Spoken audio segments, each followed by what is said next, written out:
la combinación que tiene de capacidad atlética, de fluidez en movimiento, porque era un linebacker que jugaba alejado de la línea de golpeo y era muy bueno en ese rol, ayuda en cobertura contra la carrera, es el mejor pass rusher de todos, es el más ágil, es el que tiene mayor flexibilidad, lo cual le permite generar fuerza desde posiciones poco ortodoxas, realmente es el más explosivo, el más, la velocidad lateral que tiene, el primer paso.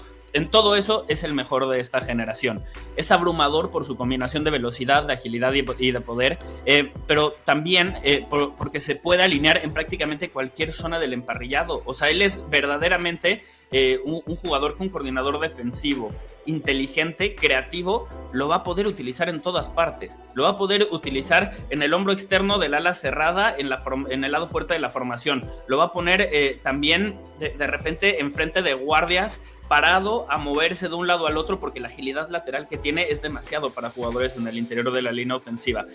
Lo va a poner de repente parado completamente como linebacker en el interior, y le va a permitir que él lea la jugada, que sea un espía, o que el tipo vea por dónde va a estar el hueco en la línea ofensiva y ¡pum!, salga en disparo. Y la velocidad que tiene para cubrir espacio en poco tiempo es verdaderamente asombrosa. O sea, lo hace como si fuera un receptor casi. La velocidad que tiene en las primeras 10 yardas como receptor, como corredor, como las posiciones más atléticas que hay en el juego. Y él es un pass rusher. Entonces, todo eso lo vuelve muy difícil para los linieros ofensivos en que simplemente le puedan poner las manos encima. Porque es un tipo que puede tener una trayectoria, de repente da un pasito y ya cambió de carril. Y tú estás como idiota extendiendo las manos mientras el otro ya está corriendo por al lado de ti. Entonces es un jugador muy bueno, y además es muy bueno convirtiendo, muy bueno en todo eso, y además la forma en la que convierte velocidad a poder también es muy especial. Entonces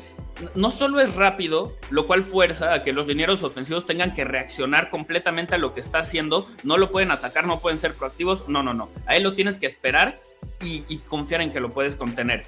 Pero luego, cuando te pone las manos encima, si es que lograste tú hacer contacto en él, convierte velocidad a poder mejor que nadie en esta generación también. Entonces, tiene todo, casi.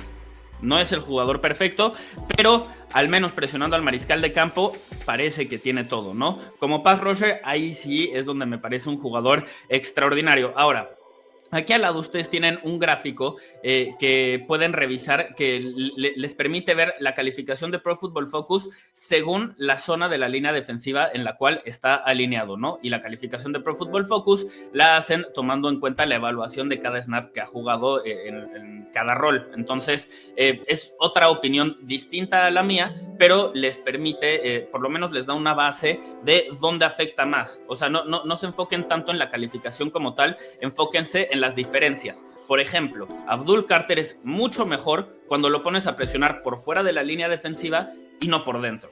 Eso es esencialmente lo que nos está enseñando este gráfico, ¿no? Pero se los voy a poner con todos los jugadores, porque de repente tenemos algunos que comparten 50-50 en cada parte de la formación, y entonces ahí sí es muy valioso identificar esto, porque los ves en todas partes y necesitas más o menos tener una forma tangible de medir el rendimiento en cada uno de esos roles tan variados, ¿no? Así que por eso me gustó mucho este gráfico. Es de la guía de Pro Football Focus, cito la fuente completamente, hicieron un trabajo genial, y tal cual es publicidad, ¿no? Publicidad gratis, así que me gustó mucho. Ahora, Abdul Carter, también el pasado que tiene como linebacker alejado de la línea de golpeo, era el Mike de este equipo, le da versatilidad para ayudar legítimamente en cobertura también. Entonces ya vimos que como prospecto, hablando específicamente de la forma en la que puede presionar al mariscal de campo, de élite, genial, precioso, todo nos gusta con Abdul Carter.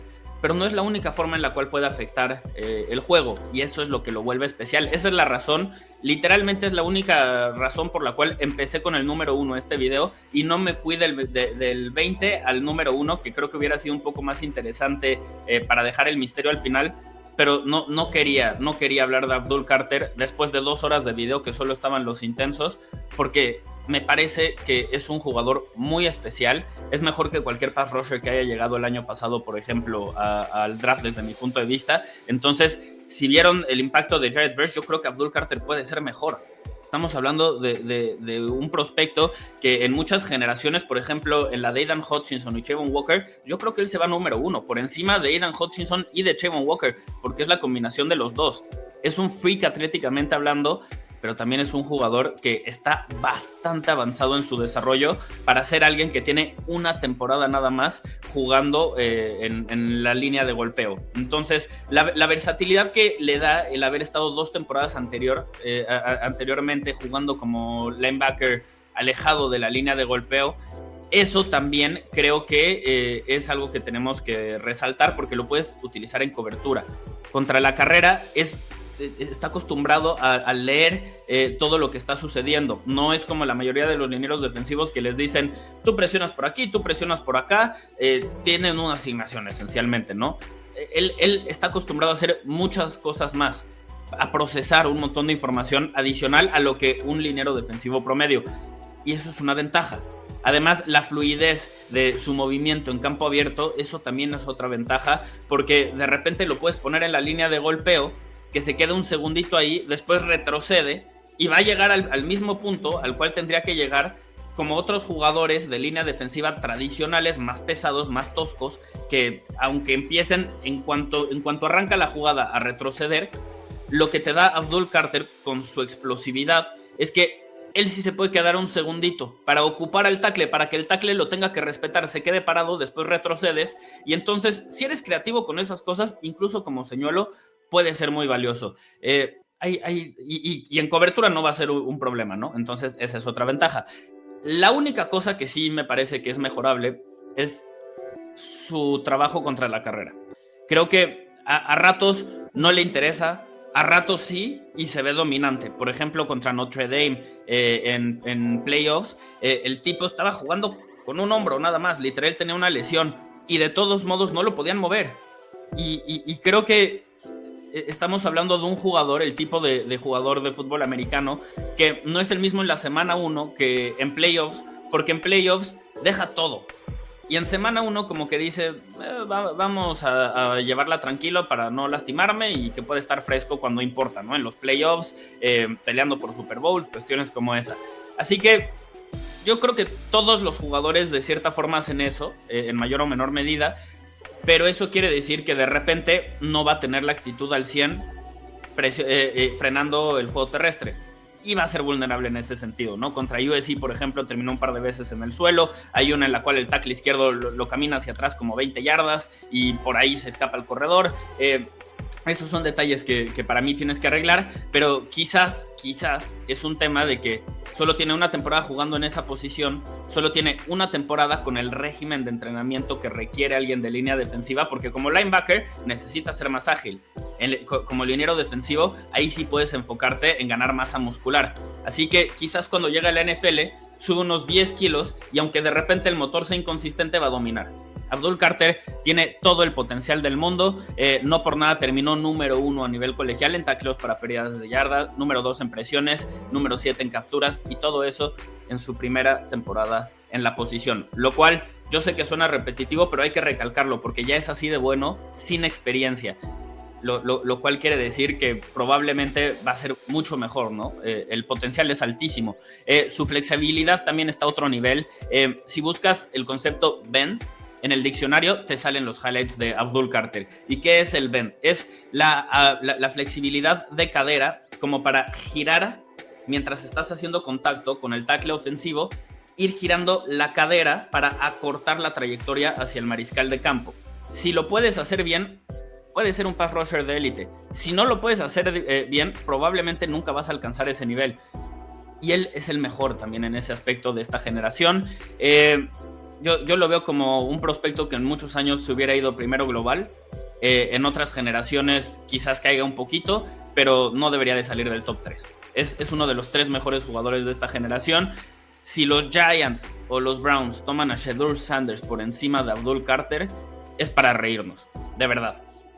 Es demasiado bueno Abdul Carter, y Shedeur Sanders es un prospecto como de segunda ronda. Así que si alguien se convence a sí mismo de que el valor posicional amerita elegir a Sanders por encima de este tipo, todos nos vamos a reír y nos vamos a acordar de esto que les estoy diciendo cuando Abdul Carter tenga 20 capturas, 60 presiones al mariscal de campo, uno de los mejores pass rushers en su primero o segundo año, y Shedeur Sanders esté comiendo banca o de plano se esté ahogando, ¿no?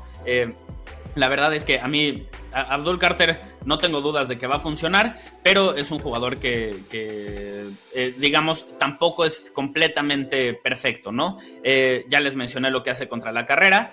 El único otro asterisco que hay en su perfil es que fue arrestado en su momento por... ¿Qué sucedió?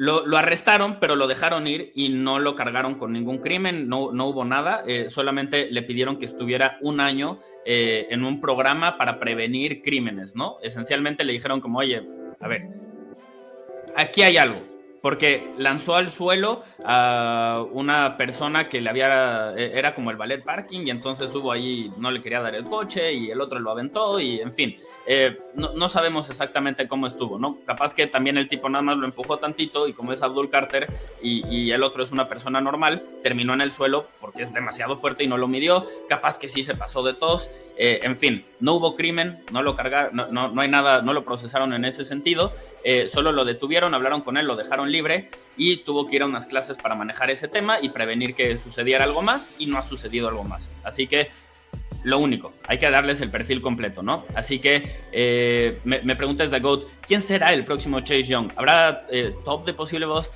Ya muy llenaria, podemos hacerlo más adelante, pero a mí me parece que este sí es más prospecto que Chase Young saliendo de la universidad. Yo sé que todos veían a Chase Young como prospecto nivel Dios. Nunca tuvo la producción como pass rusher como para decir que iba a brillar a ese nivel, y nunca la tuvo en la NFL tampoco, y además su motor era inconsistente a ratos también, entonces pues ya había ahí un par de cuestiones como para pensar que quizás no funcionaba. Con Abdul Carter, la verdad es que yo tengo menos dudas, aunque evidentemente no hay prospecto perfecto, y por eso les resalté las cuestiones que habíamos mencionado, ¿no? Saludos a Rubén Simo, saludos a Tony, hablan de Mike Green y me dicen James Pierce Jr. para mí es mejor futbolísticamente que Abdul Carter. Ahorita vamos a hablar de eso. Gio Becerril pregunta, viene una generación profunda. Igual y es tonta la pregunta, pero ¿me podrías decir la diferencia entre outside linebacker, edge y ala defensiva? Porque los tres son cazamariscales, pero su nomenclatura es diferente. Mira, edge esencialmente engloba outside linebacker y defensive end. Así que edge, esencialmente, hablas de los dos. Edge, cazamariscales, es lo mismo. Son distintas formas de nombrar exactamente la misma cosa. Un linebacker externo, cuando está pegado a la línea de golpeo, es cuando juega en una defensiva 3-4, que quiere decir que hay 3 linieros defensivos, un nose tackle que está alineado enfrente del centro y 2 alas defensivas que en ese esquema son como tackles defensivos glorificados y que se alinean enfrente de los guardias, muchas veces en el hombro, entre el hombro externo del guardia y el hombro interno del tackle, ¿no? Ahí es donde se alinea un defensivo 3-4. Y luego el que está por fuera, ese es el linebacker externo, el outside linebacker. En una defensiva 4-3, donde tienes 4 linieros defensivos y 3 linebackers, en la NFL moderna, uno de esos linebackers ya normalmente es un esquinero que es pesado, o un safety que era demasiado pequeño para jugar como safety, entonces es un híbrido, no sé, ese rol ya más bien va para una secundaria, ¿no? Entonces tienes esencialmente 4 jugadores en la línea defensiva y 2 linebackers. En esa defensiva, los que juegan por fuera en la línea defensiva son las alas defensivas, defensive end, cazamariscal, edge, todo eso es apropiado para nombrarlos, ¿no? Así que esencialmente tienes 3 tipos de jugadores que engloba este término de cazamariscales. Tienes a los linebackers externos en una defensiva 3-4, perdón. Tienes a los alas defensivas en un esquema 4-3 y muchas veces, dependiendo del analista, yo aquí los puse, son a las alas defensivas de una defensiva 3-4. Aunque ellos son más jugadores del interior de la línea defensiva, yo los puse aquí porque hay algunos jugadores que creo que en la universidad de repente los ponían a presionar más por fuera, pero más bien van a ser alas defensivas de 3-4. Además, creo que es más fácil para ustedes hablar de alas defensivas 3-4 y 4-3 en el mismo video para no generar confusión, ¿no? Pero también hablaré de algunos de estos jugadores en el video del interior de la línea defensiva. Te agradezco la pregunta, Gio, porque creo que es una buena oportunidad también para explicar qué son estos jugadores. Por ejemplo, yo a Abdul Carter lo veo como un jugador que es capaz de ocupar cualquier posición como linebacker externo o como ala defensiva en un esquema 4-3 o 3-4, ¿no? O sea, esencialmente puede llegar a cualquier equipo. Pero creo que su mejor rol es poniéndolo en el lado el lado débil de la ofensiva. O sea, si tienes un tackle y una ala cerrada, Abdul Carter, tú vas al otro lado, carnal. Esencialmente, porque es un atleta tan explosivo, tan rápido para ser liniero defensivo, que si le das espacio puede ser mejor. Así que ese es el rol predilecto para Abdul Carter, sobre todo al inicio de su carrera. Más allá de eso, yo creo que puede ocupar cualquier posición como cazamariscales, dependiendo del esquema al que llegue, pero si llega una defensiva múltiple, una defensiva que utiliza un poco de los dos y que de repente tiene algunas formaciones en las cuales todos están parados, cuestiones como esa, estoy pensando por ejemplo en Mike McDonald de los Ravens, en Minters con los Chargers y Harbaugh, también los Ravens son otro equipo que hace mucho de eso. Si llega un esquema así, también va a explotar. Evidentemente no va a pasar, no va a tener la oportunidad de llegar a ninguno de esos equipos, pero ese sería el esquema idóneo para Abdul Carter, ¿no? Ahora, después de hablar de 22 minutos del jugador que para mí merece que hablemos como 22 minutos